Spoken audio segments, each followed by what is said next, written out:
Hello there. This is Cindy at cindybdesigns.com, and this is the card that we will be making today. Thank you for joining me.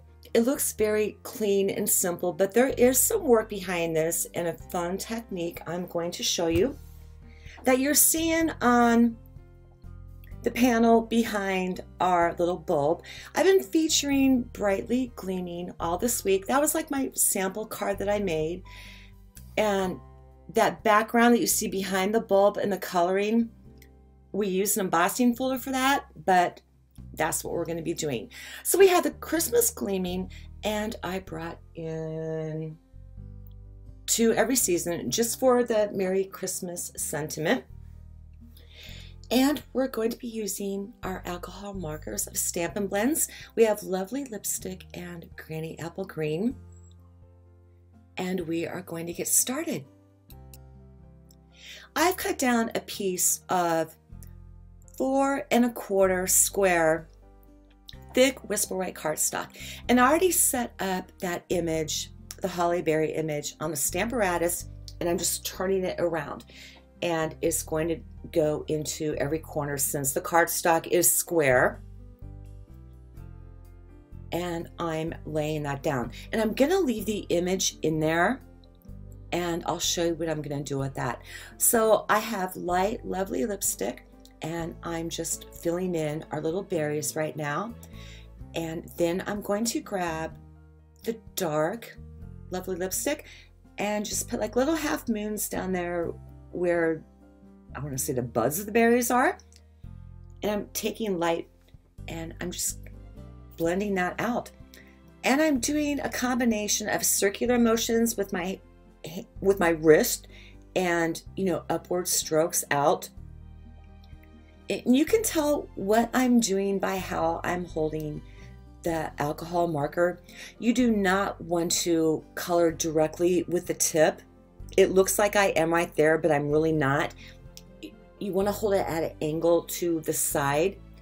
And when I do blending, as you can see right there, and my finger's like on the screen trying to show you how to do this, even though I'm talking. Yeah, I'm getting back there. But I was talking about how my normal handwriting is very flat bottomed, and I have a hard time with getting those random like strokes, and you can just see where my edges, like they're all flat. So I do struggle with that with alcohol pens just because of how I normally write. So now we're doing the second leaf because I talked through that. Laid down the light Granny Apple Green, and that was dark. And now I'm just going to blend it all out. And as I'm pulling the color out, because the alcohol is still wet, I'm pulling up at the same time with my wrist so I get that variation in color there. And when you see me work with colored pencils too, it is all in the hand, it's all in the wrist. And I thought, well, I'm probably just going to talk my way through this. And I decided to experiment to figure out, you know, what color scheme I wanted to take this to. So that is Rococo Rose Light. And with the other 2 colors we just used, I know how those markers flow because I'd used them before. With these colors here, I hadn't used them before. And so I was really hoping I wouldn't be too embarrassed on screen if something blew up in my face, which you will see later on, and half of it worked out.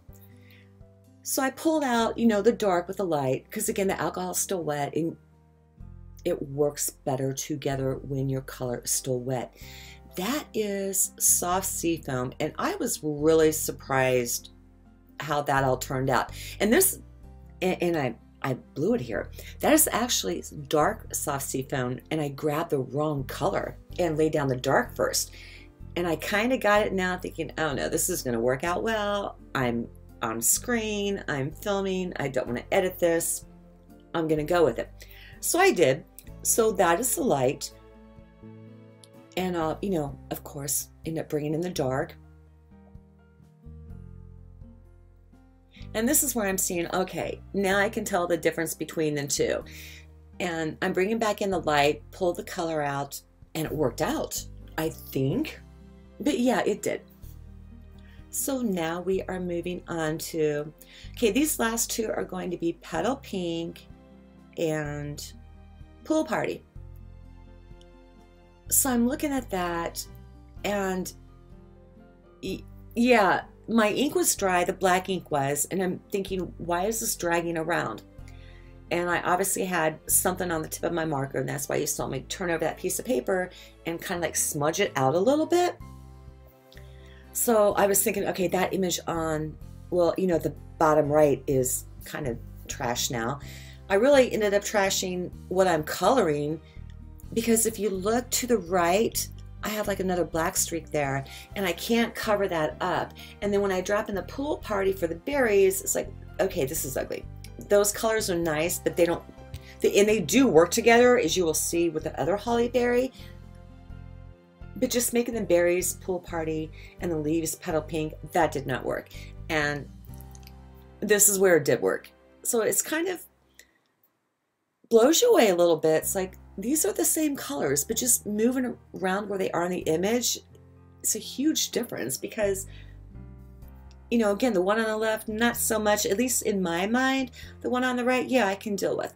So I'm laying down the light Pool Party, and now I'm gonna feather in the dark, and I work on one leaf at a time, again, you know, to keep that alcohol ink, you know, wet, because it does dry pretty quick, but when you're working with it, it stays wet for you. And this is, you know, this video is really filled with a lot of fudges. This is another one of them, and you'll see why. Because when I'm coloring over all of this, I'm knocking out my black color. And with how clean and simple this card is, I need every element that I work in there to really stand out and make its own statement. And so when I reapply the black ink, and that's why I left the stamp in there, so it's in the exact same place, it really picks up that image, and you can kind of see how it's picking it up. And so that's just, you know, kind of another hack that I want to share with you. And that's why I had to tape it back together, because my image was already down there. So now I'm just going to go ahead and get everything fussy cut out for you. And as you see, I had to switch scissors because my gold ones are for cutting things with adhesive and whatever. Those strictly paper and ribbon, nothing touches them outside of that, you know, for the blade. So I know this is sped up, but if you look real close, I have the blade, the paper in the blade, and I'm moving the cardstock. And I overcut there too, which you'll see me fix later on. But I'm moving the cardstock, and I get a better cut that way because I'm cutting up to the very edge of the black ink there. And with these lines, it is very easy to cut and just roll it around. And that's how easy it is. Now, one tip I want to give you, I'm not going to say struggle, but I did use thick Whisper White because you must use that when you're using alcohol markers.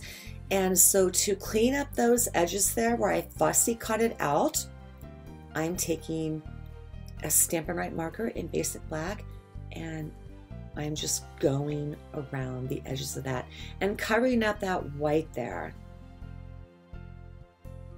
And then I'll go around it again, you know, once I change the angles in the light. But you can see what that does to the edge there. So now I'm taking the Christmas bowl punch that comes with that set, and I'm going to figure out where I want my holly berries to go. And this time I'm going to turn them around, and I'm using painter's tape to put down my, you know, the bulb, because that's like my little sentiment thingy too. So I angled the bulb to where, how I was going to put it on the card, because the bulb is angled, but my sentiment has a flat bottom, and I got to get that stamp straight. So my black ink is kind of, you know, getting low on me. I haven't re-inked it, and that's why I hit it up 3 times. Because this is a clean and simple card, and when you have something like that, you want what you do put down on your card to really make a statement. So here's a little technique. I have the settle folder there, and I put my cardstock in there and dry embossed it. Rotate that 180 degrees because it gives you like this crater texture, but when you rotate it like that, and I'm going to pull it out and bring it up real close to show you, this is how you get like a linen cardstock. Texture, feel, and you basically created your own cardstock pretty much with just by doing that with the embossing folder. And that's something I think that all of us should experiment more with. Like if you took the tufted or wood grain or anything like that to see how it turned out. So now I put adhesive on the back. I wish I'd used liquid glue, but you know, it worked out. And in person, you can really tell what a big difference that makes. And hopefully the pictures will do it justice. So I put a little bit of snail on the back of my holly berry there. And I switched the orientation of it because I started to think about it, and with the other card, it kind of looks like a carrot top a little bit, and no, we're just not doing that. So I'm going to put Stampin' Dimensionals on the back of that.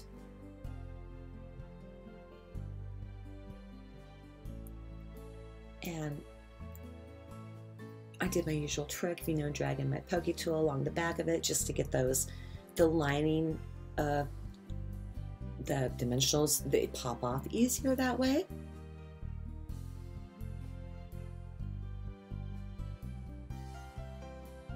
So while I'm messing with that, and towards the end of this video, I'm gonna have like a lot of different color combinations for you that you can like try and experiment with, because you can do a lot with this card.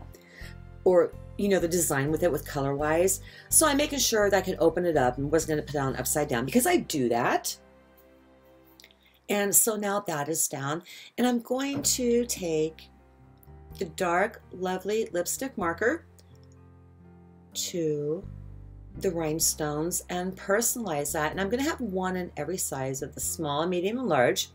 And then I'm going to strategically randomly place them around the card. And then towards the end of this video, when I start to slow it down a little bit, we're going to have some sample cards of what I'm working on next week. And if you want to see one of them come up on a video, leave me a comment and I'll go ahead and do that for you. But that is our card. And you can see my, like where I thought, okay, maybe that's kind of carrot top-ish, or, you know. But there we go. And it's clean and it's simple, but you know what? Some work does go into it, but it's fun. And those are some other color combinations that I've done. So let me know what you think. Please, you know, leave me a comment. I almost did that one and I just did not like it. I brought in the candy cane dies. If I die cut the candy canes again, I could have made it work, but afterthoughts. So there is one card. I think I have 6 or so for you.